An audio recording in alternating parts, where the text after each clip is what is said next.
আজকে আরেকটি এসএসসির সেট শেয়ার করছি। এখানে কিছু প্রশ্ন রয়েছে, 7টি প্রশ্ন, কিছু নমুনা প্রশ্ন।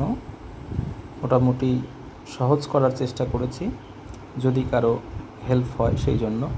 প্রথম প্রশ্ন, ডেকার্তের মতে দেহ মনের সম্পর্ক স্থাপন করে কি?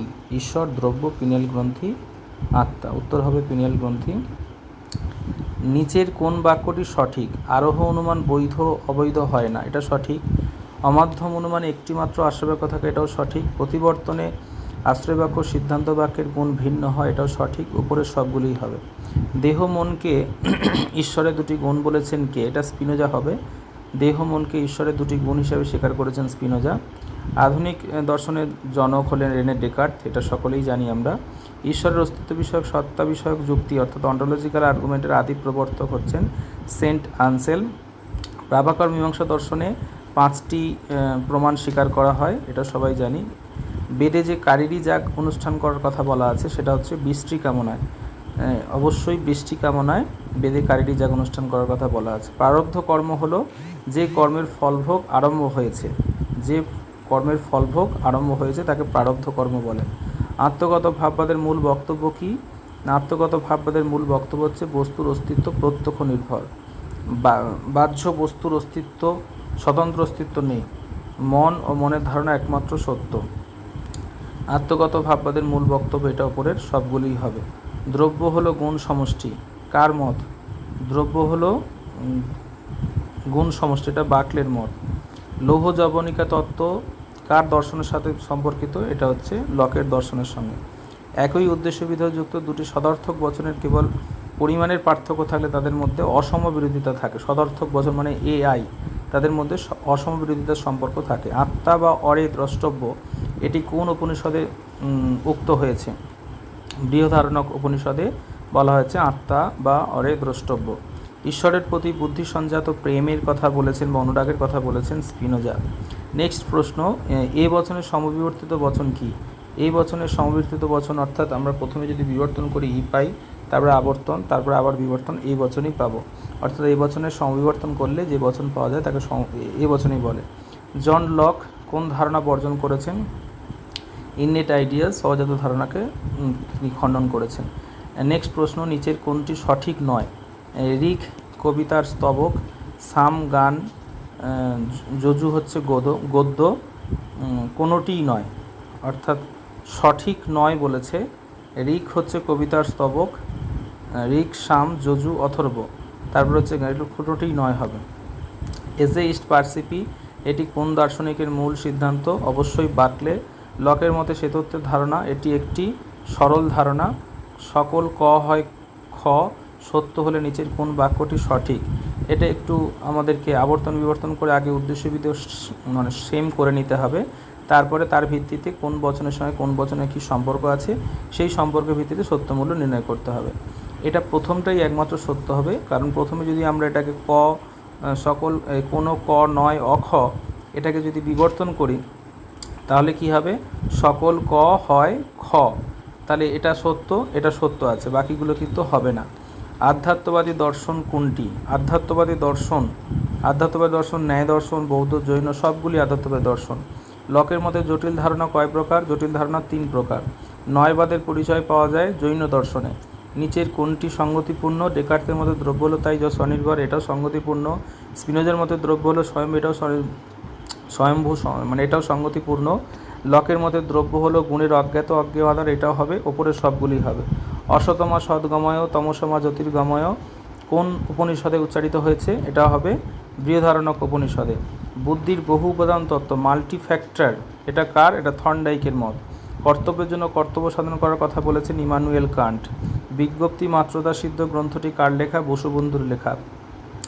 বিপক্ষা সত্য ধর্মের অভাবে যে হেত্যাভাস হয়, বিপক্ষা সত্য ধর্মের অভাবে অর্থাৎ বিপক্ষেও বৃত্তি হয়ে যায়, এটা হচ্ছে সবে বিচার হবে। নেক্সট হচ্ছে যে IEO, এই মূর্তিটি কি বৈধ হয় না অবৈধ সাধ্যদোষ হয় না অবৈধ পক্ষদোষ? এটা একটু করে দেখলেই বোঝা যাবে। যদি আমরা দেখি সেই ক্ষেত্রে IE অর্থাৎ আই বচন ও বচন মানেই হচ্ছে অবৈধ সাধ্যদোষ হবে। যদি প্রধানার্থ বাক্য আই বচন আর সিদ্ধান্ত ও বচন হয় তাহলে ডেফিনেটলি অবৈধ সাধ্যদোষ হবে। কার মতে সকল জ্ঞানই যথার্থ? যথার্থ জ্ঞান বলেছেন প্রাভাকর। আনটু দ্য লাস্ট এই গ্রন্থটি কার লেখা? রাস্কিনের লেখা। নিচের কোনটি যৌগিক বচন নয়? যৌগিক বচন নয় বলা হয়েছে। আমরা যদি দেখি এস এ ইমপ্লাইজ পি, এটা একটা প্রাকল্পিক বচন, পি ভেল কিউ এটা একটা বৈকল্পিক বচন, এই দুটোই যৌগিক বচন। কিন্তু অল ভ্যালুস অফ এক্স এটা একটা ক্যাটেগরিক্যাল প্রপোজিশন, অর্থাৎ এটা হবে। নেক্সট হচ্ছে সংবেদনের উপাদান কোনটি? সংবেদনের উপাদান মানে সংবেদন কী দিয়ে তৈরি? উদ্দীপক। সংবেদনের উপাদান হচ্ছে উদ্দীপক। কৃচ্ছতাবাদী হলেন কান্ট। নেক্সট হচ্ছে ব্যাপ্তিবিশেষ্য পক্ষধর্মতার জ্ঞান হচ্ছে কোন বাক্যে হয়? যে পঞ্চবিভক্তি ন্যায় আছে, প্রতিজ্ঞা, হেতু, উদাহরণ, উপনয়, নিগমন, তার উপনয় বাক্যে আমরা যে জ্ঞানটা পাই সেটা হচ্ছে ব্যাপ্তিবিশিষ্ট পক্ষধর্মতার জ্ঞান, অর্থাৎ পরামর্শের জ্ঞান। অপৃথকীকরণের নিয়মের কথা বলেছেন কে? অপৃথকীকরণের নিয়মের কথা আমরা পাই একদম, এটা হচ্ছে লাইবনিজের দর্শনে হবে অপৃথকীকরণের নিয়ম। নেক্সট হচ্ছে যে সমাজতান্ত্রিক গণতন্ত্রের প্রবর্তক হলেন কার্ল মার্কস, লেনিন। এটা উভয়ই হবে, অর্থাৎ এ বি হবে। কোন বচনের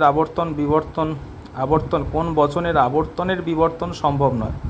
আবর্তনের বিবর্তন সম্ভব নয়। প্রথমত আবর্তনের বিবর্তন তো সব বিছনেই সম্ভব, কিন্তু আবর্তন সম্ভব না হলেই বিবর্তন হবে না। ও বচনের অজ্ঞাত তত্ত্বার্থ জ্ঞানম কাদের মত? অজ্ঞাত তত্ত্বার্থ জ্ঞানম এটা অবশ্যই মীমাংসকদের মত। ন্যায় মতে প্রমেয় কয়টি? ন্যায় মতে প্রমেয় 12টি। ভূমাকে সুখ বলেছেন বৃহস্পতি মুনি। ভূমাকে সুখ, ভূমা মানে আনন্দ, আনন্দকে সুখ বলেছেন বৃহস্পতি মুনি বলেছেন। সর্বম ক্ষণিকম এই মতে প্রবর্তক হলেন গৌতম বুদ্ধ। অ্যারিস্টটলের মতে কোনটি কারণ নয়? অ্যারিস্টটল উপাদান কারণ স্বীকার করেছেন, উদ্দেশ্য কারণ, অসমবায়ী কারণ স্বীকার করেননি। আই বচন সত্য হলে এ ও বচনের সত্য মূল্য কী হবে? আই আর ও বচনের মধ্যে সম্বন্ধ হচ্ছে অসম। বিশেষ বচন সত্য হলে সামান্য বচন অনিশ্চিত হবে এ বচন, আর ও বচন হচ্ছে অধীন বিপরীত সম্পর্ক আই বচনের সঙ্গে ও বচনের, তাহলে আই বচন সত্য হলে অপরটি অনিশ্চিত হবে। গেস্টাল্ট শব্দের অর্থ হচ্ছে আকার, গঠন, রূপ, ওপরের সবগুলি।